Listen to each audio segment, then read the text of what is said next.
Hello les amis, j'espère que vous allez bien ce mois de décembre très froid.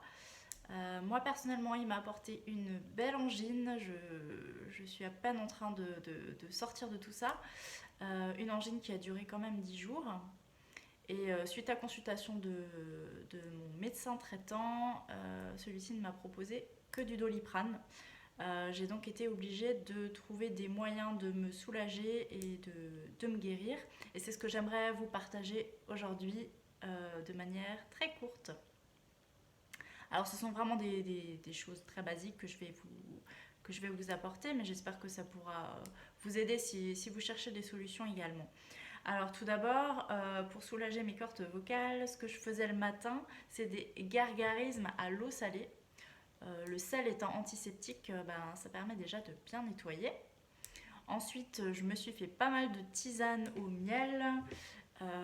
J'ai fait au miel de fleurs, vous pouvez faire au miel de sapin aussi. Donc ça c'est du miel d'Alsace. Je me suis fait donc ces tisanes avec le miel et une goutte d'huile essentielle d'arbre à thé.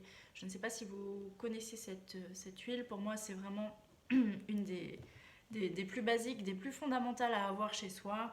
Elle est antibactérienne, antifongique, elle a beaucoup de propriétés, combat les bactéries.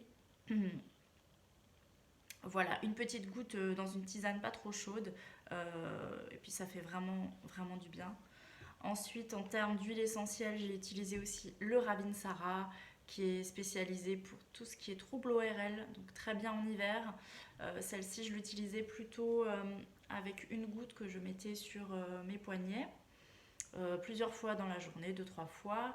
Et en fait, pourquoi les poignets? Parce qu'on a ici beaucoup de capillaires sanguins, et du coup, l'huile essentielle peut directement entrer dans le sang et agir. Par ailleurs, j'avais encore à la maison un complexe, toujours d'huile essentielle, de la marque Pranarome. Un complexe avec du lavandin, du bois de haut, de l'eucalyptus radié, du niaouli, romarin, ravinsara, eucalyptus, menthe poivrée, giroflier et titri. Donc c'est quelque chose qu'on peut mettre sur un cachet, un cachet neutre en fait. Vous pouvez trouver ça par exemple chez Aromazone. Je suis pas sûre qu'ils en aient en pharmacie. Et donc c'est simplement à croquer. Voilà. Et un truc très pratique, surtout pour le soir et la nuit quand vous êtes couché. Enfin moi par exemple je me suis énormément reposée, j'étais beaucoup allongée.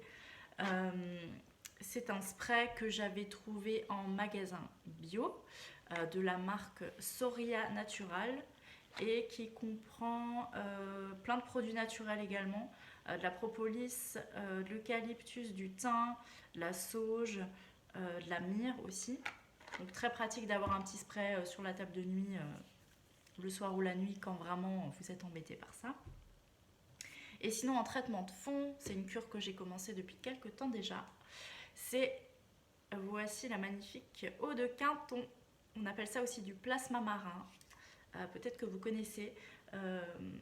C'est de l'eau de mer en fait qui va nous recharger en oligo-éléments, c'est-à-dire en fer, en cuivre, en manganèse, tous les oligo-éléments dont le corps a besoin et dont on est souvent carencé.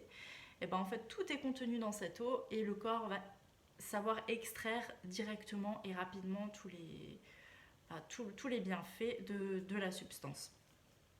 Voilà, alors c'est pas quelque chose qui va guérir sur du court terme une pathologie, c'est pas ce que je suis en train de dire.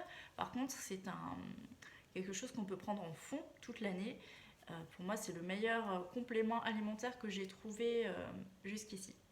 Alors, je vous ai parlé de quelques huiles essentielles, je ne les ai pas encore abordées au sein de mon cursus de naturopathie. Je pense que ça va venir bientôt, en tout cas j'ai hâte d'en apprendre plus. De toute façon, il faut toujours être très prudent avec l'utilisation des huiles, il faut bien se renseigner avant, voilà, pour éviter de se faire du mal.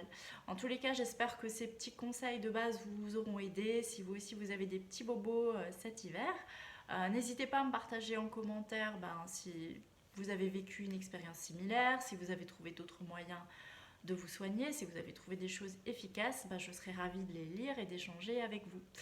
Voilà, d'ici là, portez-vous bien et puis à très bientôt. Ciao!